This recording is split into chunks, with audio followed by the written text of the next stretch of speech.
Kalau kalian sadar, zaman sekarang kan udah mulai makin canggih nih. Kita udah bisa pakai Zoom, udah pakai WA, bahkan kita udah bisa nih piknik ke luar angkasa. Tapi sebenarnya sebelum ada di ini semua, kalian sadar nggak sih? Apalagi sebelum mengenal tulisan, gimana sih zaman kita berjalan gitu loh?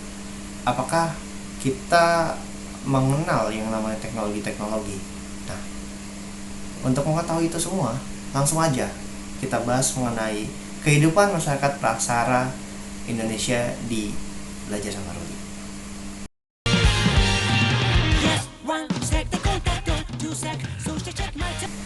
Zaman praksara sendiri terbagi dalam dua periodisasi, yaitu zaman batu dan zaman logam. Nah, zaman batu sendiri terdiri atas 4 zaman atau periodisasi, yaitu Paleolitikum, kemudian ada Mesolitikum, Neolitikum, dan Megalitikum. Di zaman logam sendiri itu ada zaman perunggu dan zaman besi. Ada Iron Man ya di zaman itu. Kita lihat.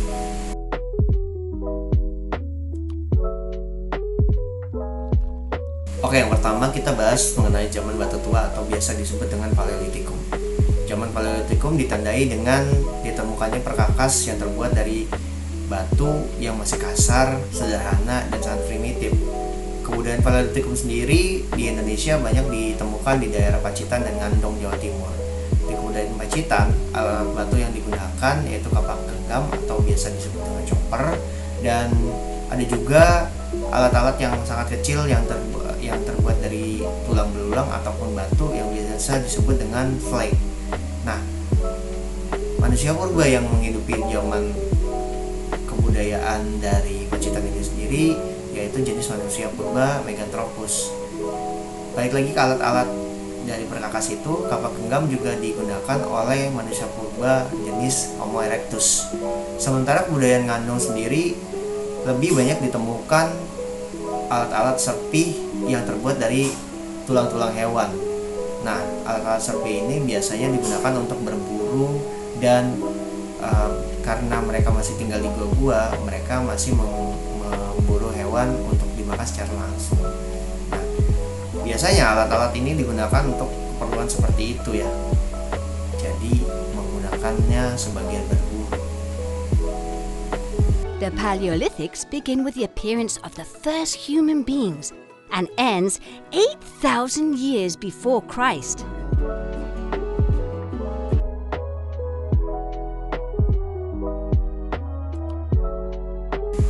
Zaman Mesolitikum biasa disebut juga zaman batu matian diperkirakan terjadi pada masa Holosen setelah Ice Age berakhir. Jenis manusia purba yang mendukung zaman ini yaitu Homo sapiens. Di Mesolitikum sendiri yang paling menonjol yaitu penemuan Kyoko Meninger atau sampah dapur berupa cangkang kerang. Nah, ini ditemukan di pantai barat Sumatera. Bukan hanya di pantai barat Sumatera, Kyoko Meninger juga ditemukan di Amerika bagian selatan. Terus ada juga Episosaurus.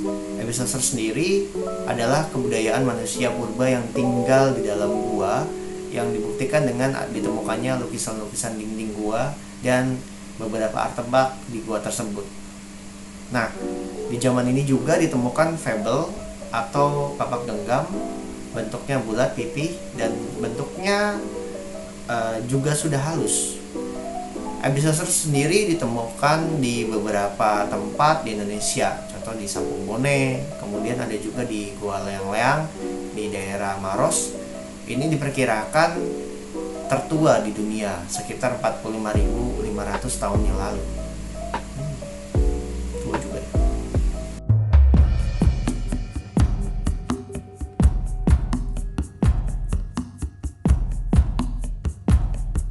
Ini adalah gua yang sejauh ini diketahui memiliki gambar cadas paling tua di dunia. Itu berusia 45,5 ribu tahun yang lalu.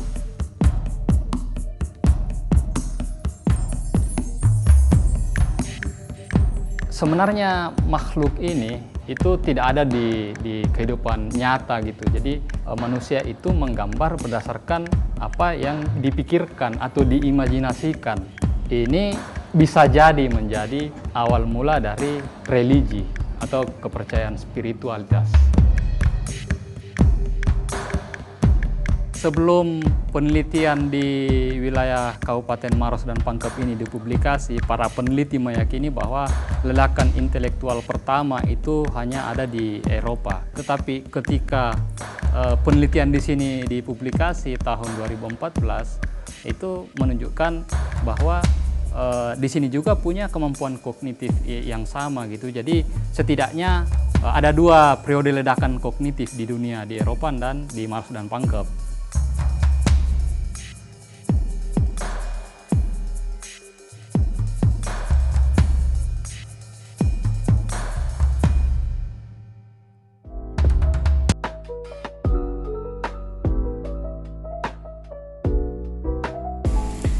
Neolitikum atau zaman batu muda ini adalah zaman lebih muda lagi, di mana ditandai dengan penemuan artefak-artefak yang lebih halus dan lebih sempurna dalam prosesnya.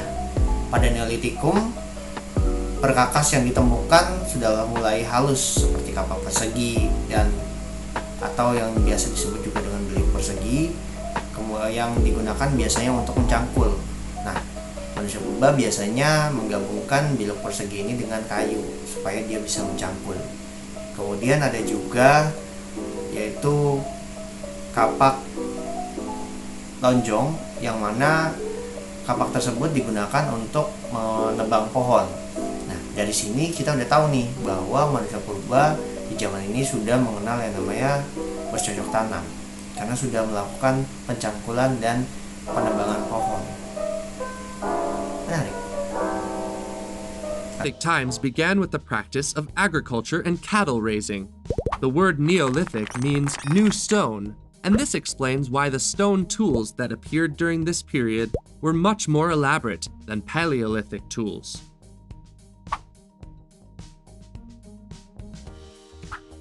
The beginning of Neolithic times is marked by the practice of agriculture and cattle raising. During this stage, humans started to domesticate animals like goats, sheep, and cows. These first farm animals were kept for their meat, milk, and skin. During Neolithic times, people started to cultivate the land to grow food.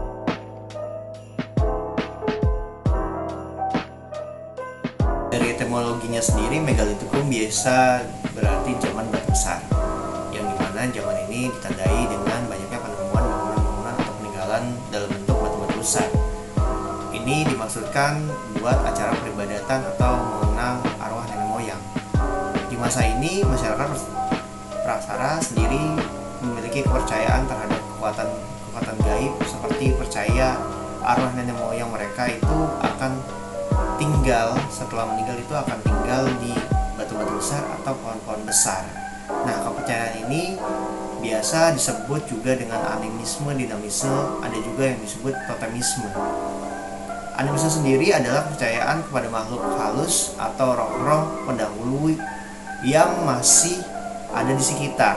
Sedangkan kalau dinamisme sendiri, kepercayaan di mana benda-benda sekitar kayak pohon, batu, ataupun lainnya memiliki kekuatan gaib yang bisa mempengaruhi manusia. Sedangkan totemisme sendiri, kepercayaan yang meyakini hewan-hewan memiliki kekuatan yang terhubung dengan penguasa alam semesta. Di zaman Mega ini, kenapa identik dengan kepercayaan terhadap kekuatan? Bisa dilihat dari penemuan-penemuan yang berhubungan dengan kegiatan peribadatan, kayak misalkan dolmen, kemudian ada juga punden berundak. Terus ada juga peninggalan untuk prosesi kematian atau penguburan, kayak waruga atau bisa disebut kubur batu. Kemudian ada juga sarkofagus, yaitu peti batu untuk nempatin mayat di situ. Serem juga ya. Untuk pemujaan juga ada roh-roh biasa dipuja dengan menggunakan arca-arca. Ya, kayak gitulah.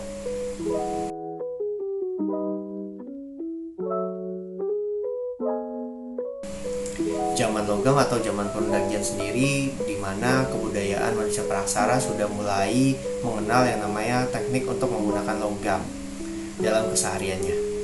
Zaman logam sendiri dibawa oleh kebudayaan dari Detro Melayu di wilayah Dongson, Vietnam. Di zaman logam sendiri, masyarakat Praksara biasa membuat perkakas dengan menggunakan teknik bivalve. Teknik yang mana biasa dibilang teknik cetak tangkup. Ada juga teknik Earth Perdue, yang mana Earth Perdue sendiri adalah teknik di mana menggunakan teknik cor, tuang besi panas ke dalam cetakan tanah liat. Nah, zaman logam sendiri yang kita kenal biasanya adalah zaman logam perunggu, yang mana peninggalannya adalah kapak corong, kemudian ada nekara dan moko.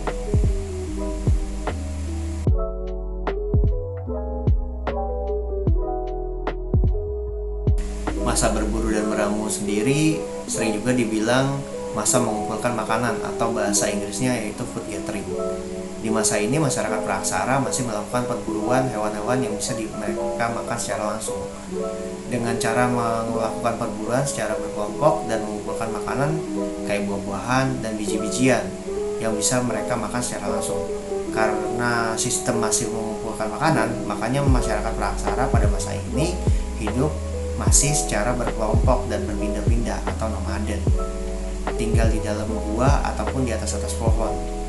Nah, pada masa ini juga masyarakat Praksara masih belum mengenal yang namanya api, karena masih langsung makan dari hasil apa yang mereka ambil.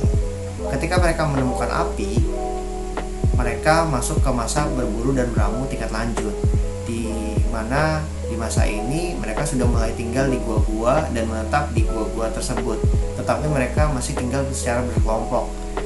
Di masa ini juga mereka mulai memahami kepercayaan terhadap kekuatan gaib, terhadap roh nenek moyang atau benda-benda yang ada. Karena sudah mengenal api, mereka juga mulai memproses makanan sedikit lebih sempurna, meninggalkan cerita-cerita di dalam gua dengan melakukan lukisan di dinding gua dengan menggunakan darah hewan ataupun zat-zat yang bisa menempel di dinding gua tersebut. Biasa kebudayaan ini disebut dengan Episosros.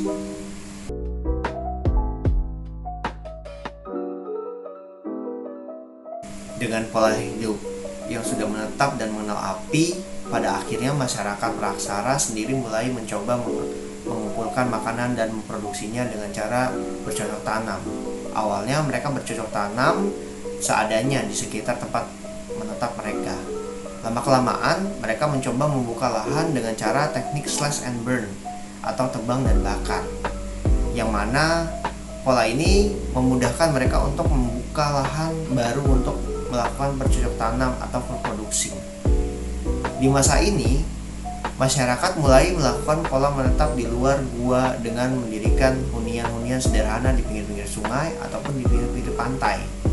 Selain masih berburu dan meramu, melakukan produksi makanan, bahan makanan juga mereka mengumpulkan makanan untuk digunakan keperluan yang lain seperti persembahan dalam proses peribadatan, kemudian melakukan perekonomian dengan cara bertukar barang yang satu dengan yang lain di dalam kelompok sendiri atau di kelompok yang lain.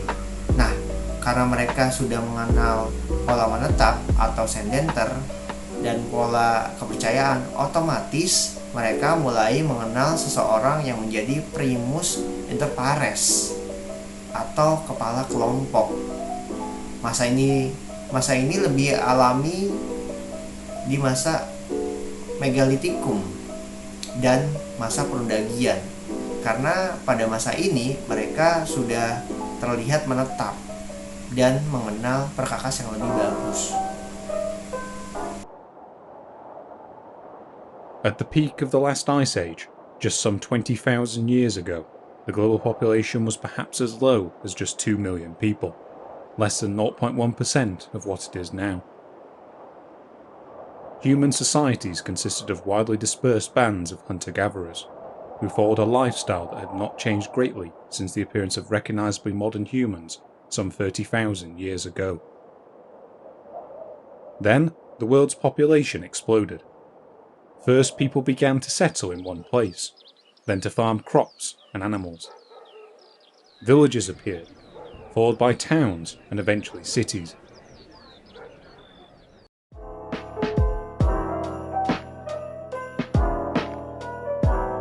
Tanpa sadar sebenarnya kita masih banyak yang menggunakan alat-alat perkakas peninggalan dari masa praksara itu sendiri. Kayak misalkan cobek, roll pin, kemudian ada juga cangkul dan tungku perapian. Tapi sebenarnya tungku perapian ini sudah banyak ditinggalkan oleh orang-orang karena banyak kompor-kompor yang lebih murah sekarang. Nah, gimana? Udah mulai paham? Oke, sekian dari gua mengenai masyarakat praksara dan pola kehidupan masyarakat praksara. Kalau misalkan ada yang kurang atau kata-kata gua ada yang salah, bisa perbaiki di kolom komentar atau chat di kolom komentar, atau mau diskusi di kolom komentar juga silakan. Jangan lupa like, comment, dan subscribe